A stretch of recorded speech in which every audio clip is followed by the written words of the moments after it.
नमस्ते सर, आप हमें थोड़ा सा अपने बारे में परिचय दें। नमस्ते। मेरा नाम आदित्य रंजन है और मैं बांसवाड़ा से बिलोंग करता हूँ। और मैं डिफेंस फोर्सेज में, इंडियन एयरफोर्स में 20 इयर्स की सर्विस कर चुका हूँ। और लास्ट ईयर ही मैं मेरे 20 इयर्स का लिमिटेड टेन्योर कंप्लीट करके वापस रिटायर्ड होके बांसवाड़ा आया पहले तो कॉन्ग्रेचुलेशंस। हूँ। थैंक यू, थैंक तो इस करियर को करने के लिए आप हमें स्टेप्स बता सकते हैं कि कैसे पहुंचते हैं यहाँ तक।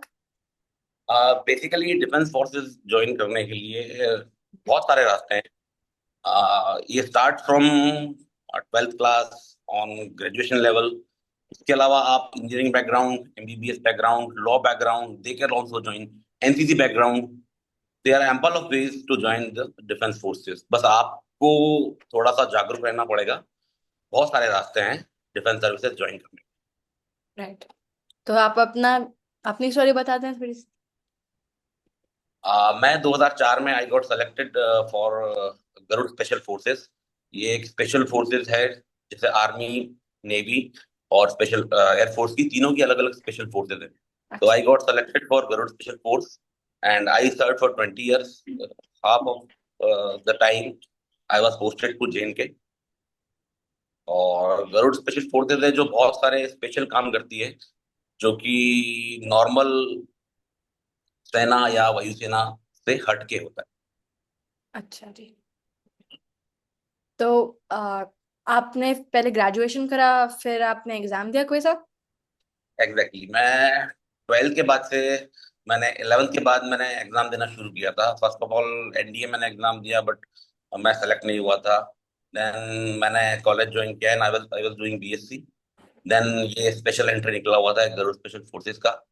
मुझे मौका मिला और मैंने वो एग्जाम दिया, मैंने क्रैक किया और फिर मैं सेलेक्ट हुआ गरुड़ स्पेशल फोर्सेज के लिए। वाह। तो ये आपने अच्छे से बता दिया, बहुत बढ़िया। अम, तो अभी आर्मी में या फिर डिफेंस फोर्सेस में आप जो काम करते हो, इसमें एक्चुअली आपका डे टू डे कैसा रहता है। बेसिकली गरुड़ स्पेशल फोर्सेज जो है वो एक ऑफेंसिव फोर्स है, वो डिफेंसिव फोर्स नहीं है। उसका काम हमेशा बॉर्डर के उस पार ही होगा। स्पेशल फोर्स इसलिए बनाई जाती है कि जो स्पेशल टास्क होते हैं बियॉन्ड दी बॉर्डर्स होते हैं, हाई इंटेंसिटी वाले होते हैं, जो हाई वैल्यू वाले टारगेट्स को डिस्ट्रॉय करने के काम होते हैं, इसको करने के लिए एक छोटी टीम जो special weapon, special planning, special skill set लेके चलती है, और वो ही उस काम को कर सकती है। वो काम, सारे काम गरुड़ स्पेशल फोर्सेस करती है। टेक्निकल वे में अगर मैं बताऊंगा तो बहुत लंबा टाइम हो जाएगा, क्योंकि गरुड़ के जो रोल्स हैं वो काफी टेक्निकल हैं। Right. तो फिर भी मोटा मोटा बताना चाहूंगा, जैसे कोई एलसी के या बॉर्डर के पास कोई स्पेशल रडार है जो हमारे एयरक्राफ्ट को डिटेक्ट कर रहा है, अगर उसको उड़ाना है, या कोई हाई इंपॉर्टेंस का कोई रनवे है, या फिर एनिमी टेरिटरी में कोई जहाज लैंड करवाना है, या फिर किसी लेजर गाइडेड एम्यूनिशन को सही जगह हिट करवाना है आर्म बॉर्डर के उस पार, तो वो सारे काम हम बॉर्डर क्रॉस करके, एयर ड्रॉप होकर के उस तरफ पहुंच के फिर हम वो उस रोल में सपोर्ट करते हैं एयर पावर को। से वाह। तो इसमें आप सबसे चैलेंजिंग पार्ट कौन सा रहता है। चैलेंजिंग पार्ट स्पेशल फोर्सेज में डेली का है, बिकॉज स्पेशल फोर्स दो ही काम करती है, या तो लड़ रही होती है या लड़ाई की तैयारी कर रही होती है। तो तो हमेशा एक्टिव। लड़ाई की तैयारी के लिए जो आपको लड़ाई में हो सकता है उससे कई गुना ज्यादा मेहनत करनी होती है। स्पेशल फोर्सेज में डेली का आपका रूटीन रहता है। मॉर्निंग आपका वर्कआउट, फिजिकल ऑफ कोर्स बहुत ही जरूरी पार्ट है इसका एक। उसके बाद आपकी अलग अलग तरह की स्किल्स होती हैं स्पेशल फोर्सेज में, मेडिकल, नेविगेशन, डेमोलिशन, वेपन, ये सारी चीजें भी पढ़ते रहनी पड़ती है, क्योंकि ये एक स्मॉल टीम कॉन्सेप्ट होता है। आर्मी में या फिर किसी और फौज में एक बहुत बड़ी ट्रूप जाती है लड़ाई करने के लिए, लेकिन स्पेशल फोर्सेज हमेशा छोटी नंबर्स में लड़ती हैं, ज्यादा कैपेबिलिटी लेकर के छोटे टीम में लड़ती, स्मॉल टीम कॉन्सेप्ट। तो उनको हर एक चीज की नॉलेज हर बंदे को होनी जरूरी है। तो मोस्ट ऑफ द पार्ट जब पीस में होते हैं तो ट्रेनिंग कर रहे होते हैं, और नहीं तो लड़ रहे होते हैं। लड़ाई या लड़ाई की तैयारी दो ही चीज करती है स्पेशल फोर्सेस। मॉर्निंग वर्कआउट से लेकर के फायरिंग, देन अपनी स्किल्स पे काम करना, टीम वर्क, फिर स्क्वाड वर्क, बहुत सारे छोटे छोटे मिशन ट्रेनिंग, 72 घंटे का, वीक का, ऐसा ट्रेनिंग ऑपरेशन चलता रहता है, सिमुलेशंस करते रहते हैं वॉर के। वाह, तो बहुत ही इंटेंस है तो। किस किस तरह का मतलब माइंडसेट रखना पड़ता है, किस तरह की स्किल्स रहनी पड़ती है आपके? माइंडसेट तो ऐसा है कि जब आपको स्पेशल फोर्स का सोल्जर जो होता है वो बाकी लोगों से अलग होता है, क्योंकि उसका डेडिकेशन, मोटिवेशन बिल्कुल ही अलग लेवल का होता है। ट्रेनिंग में उसको ऐसा बना दिया जाता है कि वो दो ही चीजें करेगा, या तो काम पूरा करके आएगा वरना वापस नहीं आएगा। इस तरह का स्पेशल फोर्सेज में ट्रीटमेंट रखा जाता है। और ऐसे बहुत सारे एग्जांपल है जिनको देख करके स्पेशल फोर्स में जब बंदा ग्रूम होता है तो वो स्टोरियां सुनता है, वो कहानियां जब पढ़ता है तो हर बंदे के अंदर वो चीज आ जाती है। Yes. अ, और आपको कोई स्पेशल टास्क मिला है कि आप कहीं पे स्टेशन हुए थे? हाँ, मैंने बहुत सारे टास्क किए हैं। One of the peace time role जो मैंने किया है जब कश्मीर में बाढ़ आई थी, तो I was leading the team of 10 man, हम 10 लोग थे। और हमने 797 लोगों को बचाया था हेलीकॉप्टर से लाइव विंच करके। विंच इज ऑपरेशन जिसमें एक तार से लटक करके बंदों को उठाते हैं, स्पॉट से रिकवर रिकवर करते हैं पानी में से या फिर ऐसी जगह से जहां वो फंसा हुआ है। तो वो स्पॉट रिकवरी हमने की थी और हमने 797 5 दिनों में बचाए थे लोग। And that is a world record.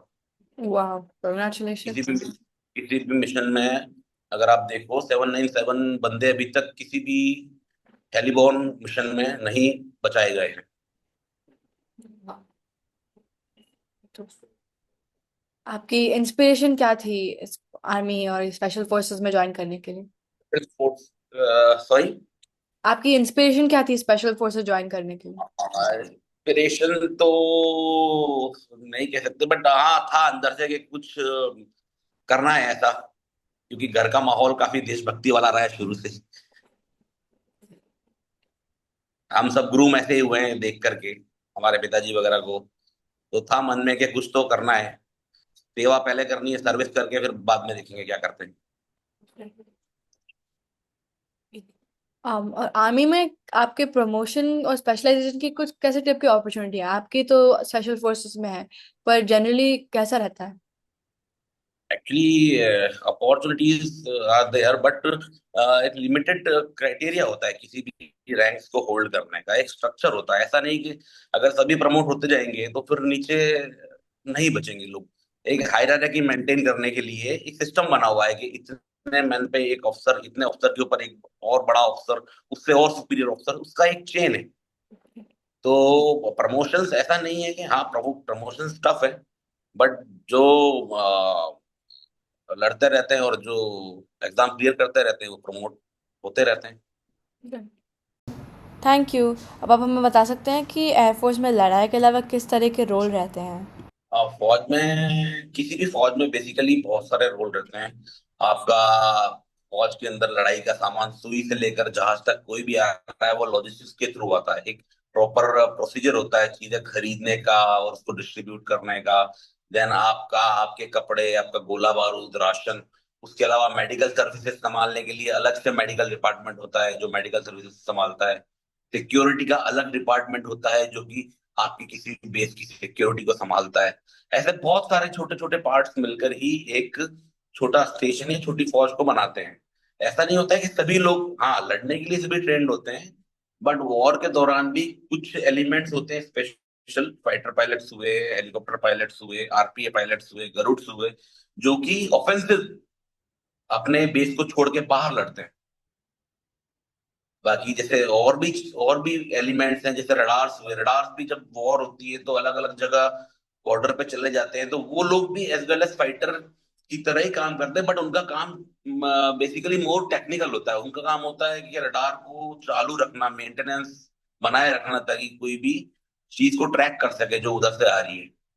वैसे फौज के अंदर बहुत सारे पार्ट्स होते हैं। Right. और इन सबका ट्रेडिशनल वो एंट्री पॉइंट सेम रहता है क्या, कि एनडीए सबका एग्जाम एंट्री दो और वो सब? सबका एंट्री पॉइंट अलग अलग लेवल का है। जैसे एक है मिलिट्री इंजीनियरिंग सर्विसेज। हम्म। आप अगर इंजीनियरिंग इंजीनियरिंग की हुई है आपने तो you can give that exam, है ना। सेम आपका एक डिपार्टमेंट है जैसे मेडिकल का है, FMC, arm force medical college. तो आपने एमबीबीएस किया है तो आप उसको ज्वाइन कर सकते हो एमबीबीएस की डिग्री के साथ में इंटरव्यू एग्जाम दे करके। ऐसे अलग अलग डिपार्टमेंट में 12th एनडीए के बाद भी अपॉर्चुनिटीज हैं। आप फौज का लोकल लॉ डिपार्टमेंट भी ज्वाइन कर सकते हो। तो उसके लिए आपने एलएलबी या एलएलएम जो भी इनकी होती है वो की हुई हो तो आप वो एग्जाम दे सकते हो। वैसे अलग अलग स्टेजेस पे अलग अलग लेवल पे आप एंट्री फौज में ले सकते हो। ऐसा नहीं है कि 12th चली गई तो फिर मैं नहीं जा सकता, आप जा सकते हो आगे भी।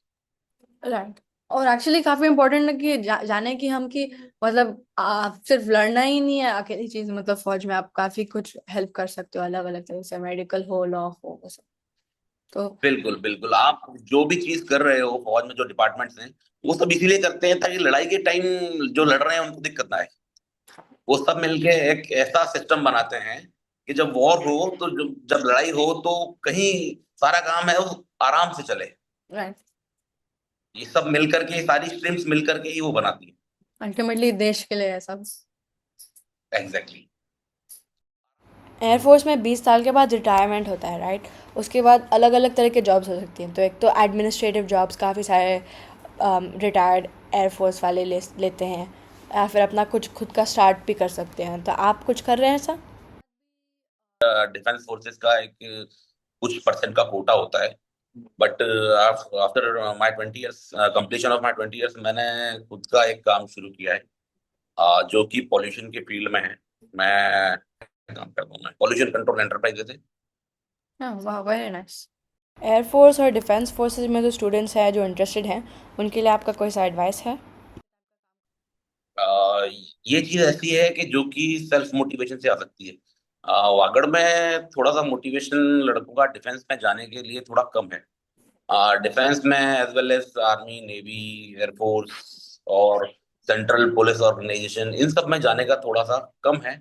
लेकिन अगर जाना चाहते हैं तो आज की तारीख में तो आपके सामने ज्ञान का भंडार है, internet. You can search anything. सही बात है, खुद का इनिशिएटिव लेके अपने खुद के एफर्ट्स डालने पड़ते हैं। Thank you for coming on this interview sir, and congratulations on your retirement.